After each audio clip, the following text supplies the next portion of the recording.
Hi, it's Tori Crewes here. I'm coming to you with a vlog version of How Dare She. Thanks to Ella and Jay for inviting me to do this vlog instead of a blog so that you can hear my story from a video medium. I help entrepreneurs, women, grow their business with video, the most connected medium. Written word, of course, has its own unique power, but video is an essential component for every woman's business. And I have actually not read the questions yet, so you are going to get the real uncensored version of my answers to the How Dare She interview questions that Jay and Ella have sent me. Okay, here we go. First question. What was the moment you realized you could dare? Was there a tipping point, a straw that broke the camel's back, a light bulb moment? Tell us about that. There was absolutely a moment where I realized that I could dare. And that was when I became a mother. I actually gave birth to my son at home in the bathroom unplanned. So I had intended to be attended by midwives. And instead, it was me and my husband. And he didn't really know what was happening until I told him, and then it happened. So the moment I think that I really dared happened just after that, actually. We called the ambulance to come and get us. And when they arrived, I said, I actually need 10 more minutes, just me and my baby, before you move us. And they were like, no, we have to take you to the hospital now. And I was like, well, no, I'm not ready yet. Here's my phone, call my midwife. I'll take 10 more minutes, thanks. And that's something that I never would have done pre-baby. And it just continued from there, where I put my child's needs ahead of what other people might think of me. And I just didn't care anymore what other people might think of me. All I cared about was him and meeting his needs. And I think that's when I really started to dare. Then I went back to work and was like, this isn't working for me. I'm not enjoying this more than being with my son, and I don't want this for myself. And the daring continued from there. So I think that's really the critical moment for me. It happens in different ways for different people. I guess I have always been daring in some ways. I was an actress in a previous career. I've been a live TV director. So I've never had the corporate kind of job, and some people see that as being daring, but it's just because I couldn't do it. It sucked the life out of me. I actually did try. So I don't think my bravery really switched on until that moment, until I became a mother. And then it's never really left me. It's like I changed. I did. I really did change. So what did it feel like the first time you dared to stand in that power? It's really amazing. It's really settling. It's really grounding. All that chatter, all that crap just falls away. And you just connect it to your truth and honoring that, whether that be for yourself or your child or what's important to you. And all of a sudden that matters more than what other people might think or what other people might say. I know I'm not for everyone, but my definition of freedom matters more to me than what they might think now. Ooh, good questions, guys. What do you think the difference is between being brave and fearless? Great question. I actually have a Facebook group called Visible and Fearless Entrepreneurs, and people, when they join it, say, well, I'm not really fearless, but I'd like to be. And that's why it's part of the motivation to join. And one of the reasons I say fearless is because that's what we're moving towards. We're moving towards that space where we have no fear. But in order to do that, we have to be brave sometimes and step up and do it anyway, even when there is fear, so that we can see, we don't die and the world doesn't end, and oh my gosh, I can now just take the next step. So sometimes I think it takes bravery before we reach a level of fearlessness, and then the thing that we used to have to be brave to do is suddenly not a big deal anymore. And I think fearlessness doesn't happen without bravery first. All right, next question. How much practice does it take to keep yourself daring? It takes me constant practice. My word for March is bold, and I have set myself a new challenge. I'm actually running a 5-day challenge soon. I've never done that before, and I've set myself a huge, audacious goal of a large number of women who are going to come together and film a video in the same week together and learn some strategy and structure. And yeah, I actually find that fun now. Once upon a time, that huge, audacious goal would have felt oppressive, and it would have stressed me out, and I would have felt like I'd failed from the outset. And now I'm just like, yeah, this is like my order to the universe. And let's see how close we can get, kind of thing. And I don't take it personally anymore if it fails, or, you know, it's not about how well have I performed in that regard. So I keep myself daring now by making myself take bigger risks, have bigger challenges, but all still in alignment with what I came here to do and what lights me up the most. So it's fun, but also anchors and reminders like the word bold, and I'm seeing it everywhere, and I've got it as my screensaver on my phone, be bold and daring. I even have a little image of me going like this with the word bold. It takes constant reminders to kind of train us into a new way of being. And when you become that way on a cellular level, that's when you start to just inhabit that new way of being, and you can't help but manifest what results.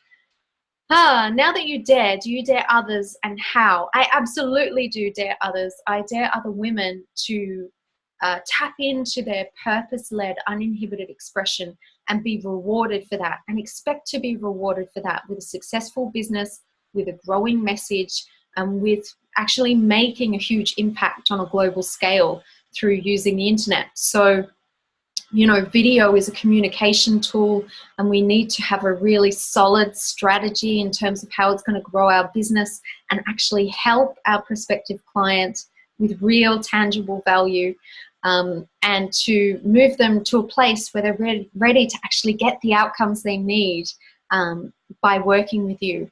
And that's how I dare others now, is to really step up and be seen, to remove those masks rather than putting on a professional, you know, entrepreneur mask, to take them off, and to use that support and scaffold of solid sound strategy and structure to give them the confidence, the kind of camera confidence that good hair can't bring.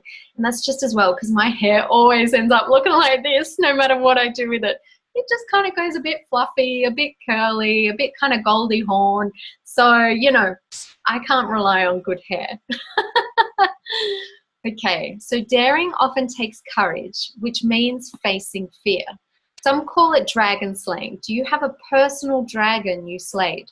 Yes, I absolutely do. When I was 14, I think, I was diagnosed with major depression that was seasonally affected.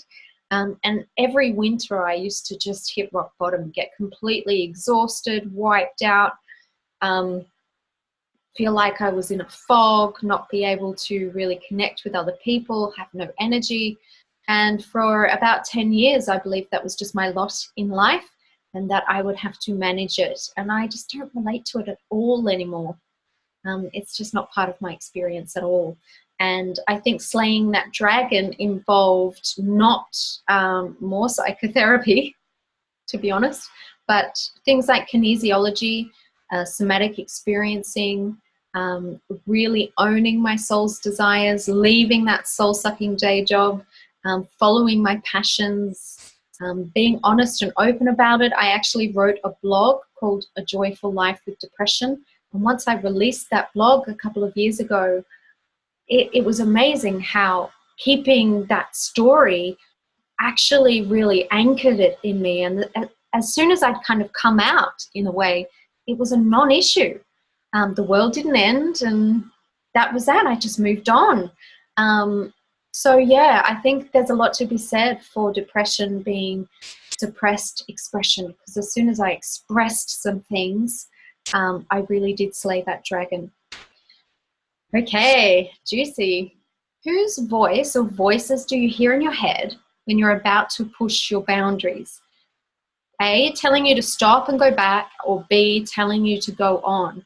Okay, so I've actually given them names. The one that tells me to stop or go back, I've named her Beryl, because Beryl's like an old woman. She's an old woman who never really did what she wanted to do with her life, and now she's approaching the end of her life, and she's looking at me and she's going, you can't do that. How dare she? Right? And so she's trying to keep me safe on the one hand, but she just doesn't want to see me do what she didn't do. That's the kind of feeling I get from that voice. So I've named her Beryl. I can even see her in my heart's mind or my mind's eye when I hear that voice, and I just reassure her, and I thank her for keeping me safe and that sort of thing. And the voice that tells me to go on is the voice, is the real Tori.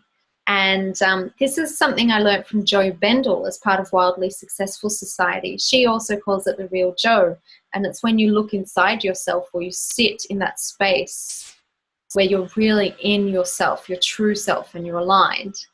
And that's the real Tori. And that's what I want to express and live by. I also turn to my values. So my top values are freedom. So does this feel free, or does it feel heavy? Sometimes the challenge, though, is to move through the heaviness. So yeah, those are the voices. If I was to talk to the person I was before I dared, what words of wisdom would you have for them? Okay, so before I dared, I was in a job I hated. I had spent 15 years trying different things, trying to be successful, trying to make it in Hollywood, and trying to make it as a director long term, and then working in business strategy as a day job, not really being totally aligned with my values. When I became a mother, that became blatantly obvious, and it got really awkward. And I did have that phase where I was daring to change really, really fast, but it was really uncomfortable. And just before that time, I think the words of wisdom that would have helped me the most is, it's worth it. And you're going to be okay. You're going to be better than okay. You're going to be free. And that's the ultimate. So just know, in those hairy times, in those dark times where you're like, what the F have I done? What the F am I doing? It's going to be okay. Just come back to your truth, come back to yourself, your own values, what you actually want, how you actually want to live, and do that. Wish I heard that then. Is there a process I go through to tap into my daring self? I show up every day that way. I no longer feel like I am chained by any obligation outside myself. So, part of my processes around that are quite spiritual. I'm a yogi, I meditate, I have a deep connection with the spiritual part of myself, and I live intuitively and creatively, and that is an intrinsic part of my value system. And people who are not of that ilk don't really get it. But I think staying attuned to oneself is the ultimate self-empowerment, knowing that, reality changes after we change the inside. And so as within, so without. And so returning to that space within and finding sanctuary there and safety there and love there is essential. Okay, I think this is the lucky last question. What else do we need to know about my daring story? Is there a backstory involving my work, industry, or family that you haven't asked about? Okay, so I was an actress. I went to drama school after high school. If I didn't get into drama school, I was going to go to business school. So these two kind of passions have always existed parallel to each other from the time I was about 16 or even younger. And but I did. I got into drama school and did that for 3 years and kind of lost a lot of confidence in my natural innate ability to perform, unfortunately. Spent 10 years doing a range of performance while having a day job in business strategy in the early childhood sector, but never feeling like enough, never feeling like I was living on purpose, never being satisfied, and having quite low self-worth through patches of that, and obviously managing that depressive illness that I spoke about earlier. Then in 2011, I went to Hollywood and went, oh my God, this is not for me. What am I going to do now? And then I thought I had it all worked out with the day job in strategy. And, you know, then my son came along and I was suddenly forced to become the real me. And that is the greatest gift that I have ever received. And look, you don't have to give birth to do that, you know, and a lot of people give birth and never do that. It really just takes a decision, a moment where you're connected with source, I believe, and you see or you feel, you experience who you really are. And there's kind of no going back from that. And now here we are. My son is now 3, and I am running a beautiful blossoming business that is a vehicle for my soul purpose. And my big amorphous why of uninhibited purpose-led expression is certainly fulfilled for myself, and I'm seeing it fulfilled for my clients as well, and there's nothing better than that. So thank you for having me for this rather extensive vlog. Thank you for staying, if you did, for the whole thing. I am a proud sponsor of the vlog section of How Dare She now. And until next time, I cannot wait to see you on camera. Get on it. Share your story. Bye for now.